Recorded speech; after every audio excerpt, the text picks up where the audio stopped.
You know, you can always choose abstinence. The doctor I talked to was super nice because basically I went there for STI testing because I had sex with a girl for the first time. And this was the second person I'd ever had sex with. So I had sex previously with a guy, and then I had sex with a girl, and I went to the health center for STI testing. And I talked to the doctor, and I was like, I think everything's fine, but like just in case, like I just want to test things. She was like, okay, yeah, like that's fine, like whatever. Like you can totally just tell your parents that you were getting tested for like a yeast infection or UTI or something, and it'll be fine.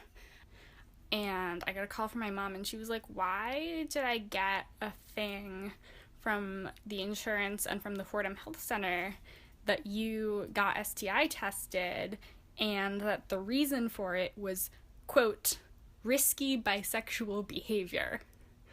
I know. I know, that sounds so ridiculous, right? Like it was like fine for me, like it was awful, but it was also like I like was out to my parents already, so it like wasn't like I got outed or anything.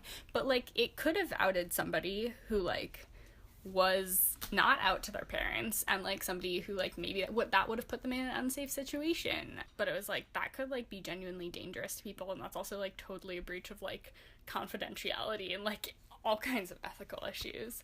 Yeah, it was just like it was bizarre. And also I never would have known. I remember like getting that phone call from my mom, and I like collapsed like in my room. I like sobbed. You have a serious boyfriend, right? Risky bisexual behavior is just like like ridiculous for that to be what they wrote down, and like that my mom received that, but also just the fact that that didn't at all characterize what was going on in my life at that time. Was like I'd had sex with two people, like ever. You have a serious boyfriend, right? You have a serious boyfriend, right? You have a serious boyfriend, right? You only do this with one person, right? You have a serious boyfriend, right? You have a serious boyfriend, right? You only do this with one person, right? You have a serious boyfriend, right? You know, technically it's against university policy to have someone of the opposite sex in your room. You have a serious boyfriend, right?